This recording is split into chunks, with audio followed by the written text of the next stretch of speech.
नमस्कार सभी को, आप सभी का एक बार फिर से स्वागत है ब्रह्म मुक्त चिंतन चैनल में।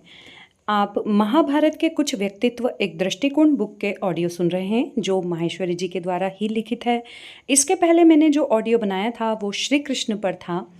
वो ऑडियो बहुत बड़ा हो जाता क्योंकि विषय बहुत बड़ा है, इसलिए मैं इसे 3 भागों में बांट रही हूँ। एक भाग आप सुन चुके हैं, आज मैं आपके सामने दूसरा भाग लेकर आ रही हूँ।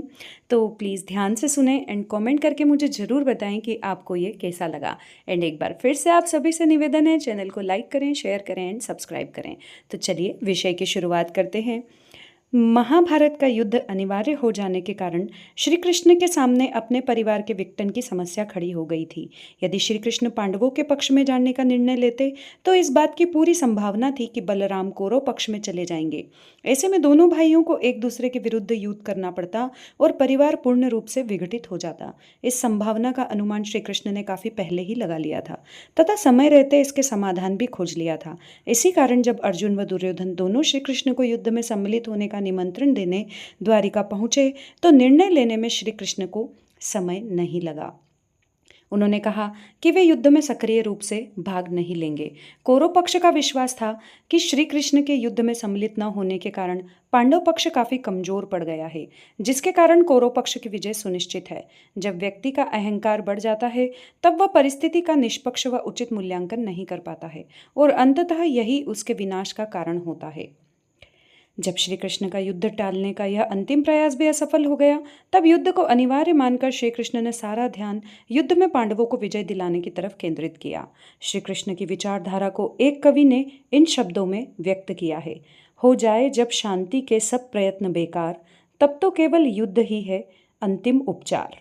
यदि श्री कृष्ण के इन निर्णयों का निष्पक्ष रूप से विश्लेषण किया जाए तो यही निष्कर्ष निकलेगा कि श्री कृष्ण ने ये सारे निर्णय बहुत ही कठिन परिस्थितियों में लिए थे और उनमें उनकी उत्कृष्ट सूझबूझ व उच्चतम स्तर के विवेक की झलक मिलती है।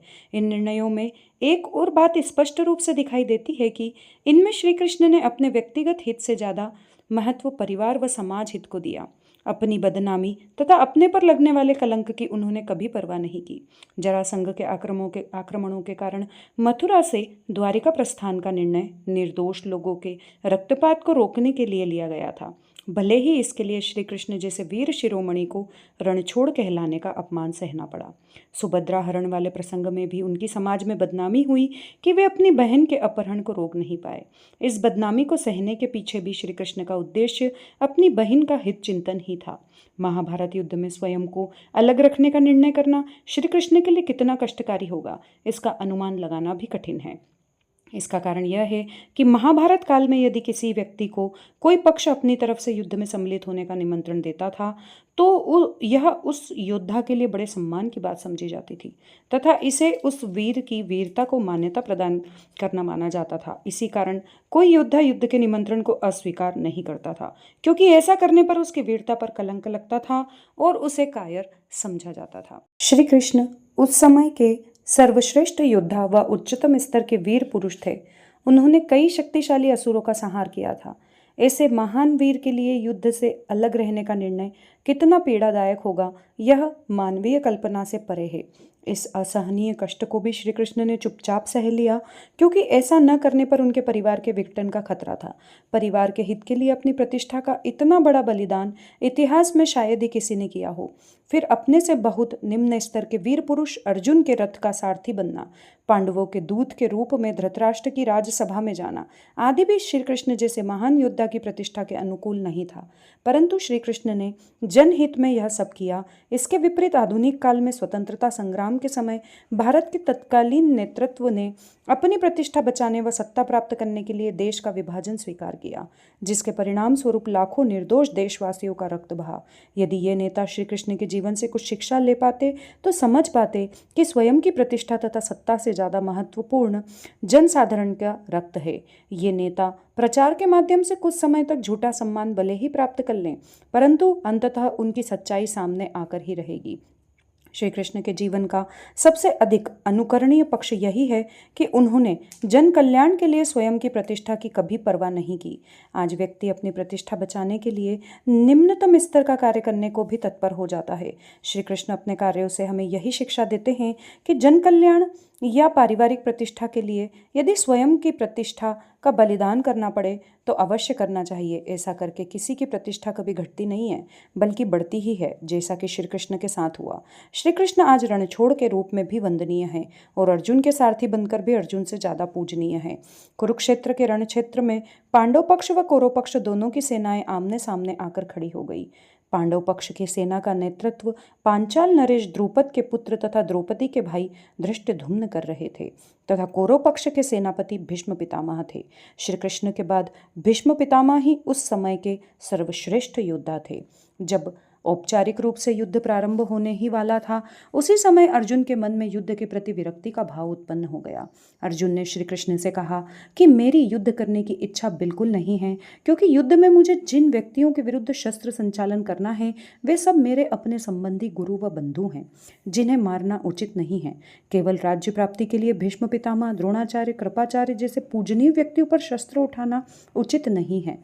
ऐसा कहकर अर्जुन ने अपना गांडीव धनुष रथ पर रख दिया तथा शोकमग्न होकर बैठ गए। कल्पना कीजिए, पांडव पक्ष के लिए कितनी गंभीर परिस्थिति उत्पन्न हो गई थी। पांडव पक्ष का सर्वश्रेष्ठ योद्धा युद्ध नहीं करना चाहता था। युद्ध के मैदान में अर्जुन का इस प्रकार भ्रमित होकर मुंह मोड़ना पांडव पक्ष के लिए कितना निराशाजनक क्षण रहा होगा। ऐसी कठिन व निराशापूर्ण स्थिति में श्री कृष्ण ने बिना विचलित हुए अर्जुन की सभी शंकाओं का समाधान किया और उसके भ्रम का निवारण करके उसे फिर से युद्ध के लिए तैयार किया। श्री कृष्ण का अर्जुन को युद्ध के मैदान में दिया गया यही उपदेश श्रीमद् भगवद गीता के नाम से जगत प्रसिद्ध हुआ। केवल 700 श्लोकों के इस छोटे से ग्रंथ को विश्व का सर्वश्रेष्ठ ग्रंथ माना जाता है। गीता के बारे में किसी ने सच ही कहा है कि हरि सम जग कछु वस्तु नाही, प्रेम पंथ सम पंथ, सदगुरु सम सज्जन नहीं, गीता सम नहीं ग्रंथ। इस ग्रंथ श्रीमद् भागवत गीता में मानव जीवन में आने वाली सभी कठिन परिस्थितियों का उचित तथा स्पष्ट समाधान है। कुछ व्यक्ति ऐसा मानते हैं कि गीता में दिए गए उपदेश के कारण ही महाभारत का युद्ध हुआ है। यदि अर्जुन युद्ध के लिए तैयार नहीं होता तो युद्ध ही नहीं होता और एक बड़ा रक्तपात रुक सकता था। श्री कृष्ण ने अर्जुन को इसी उपदेश द्वारा युद्ध के लिए तैयार किया और भयंकर रक्तपात करवाया। इस कारण ये व्यक्ति महाभारत युद्ध के लिए श्री कृष्ण को ही जिम्मेदार मानते हैं। इस प्रकार का विचार पूर्णतः गलत तथा भ्रमपूर्ण है। अर्जुन यदि युद्ध नहीं चाहता था तो उसने युद्ध की सारी तैयारी में सहयोग नहीं किया होता। वह स्वयं ही इस युद्ध के लिए श्री कृष्ण को निमंत्रित करने द्वारिका गया था। पूरा पांडव पक्ष अर्जुन तथा भीम के बल पर ही युद्ध के लिए तैयार हुआ था।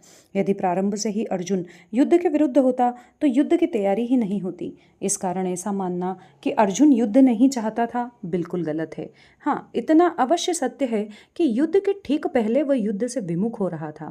किसी भी कार्य की पूरी तैयारी करके कार्य प्रारंभ होने के ठीक पहले कार्य से विमुख होना अपने कर्तव्य मार्ग से पलायन ही कहा जाएगा।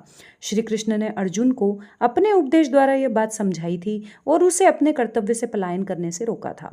अर्जुन को अंतिम क्षणों में भ्रम हो गया था, जिसे श्री कृष्ण ने दूर कर दिया था। अर्जुन भ्रमवश इस युद्ध को राज्य प्राप्ति के लिए किया जाने वाला युद्ध मान बैठा था, जबकि वास्तव में यह युद्ध अन्याय व अत्याचार के विरुद्ध अपने अधिकार की रक्षा हेतु हो रहा था। इसी भ्रम को श्री कृष्ण ने दूर किया था। श्री कृष्ण ने भ्रमित अर्जुन को विचारों की स्पष्टता प्रदान करके अपने कर्तव्य का पालन करने के लिए प्रेरित किया था।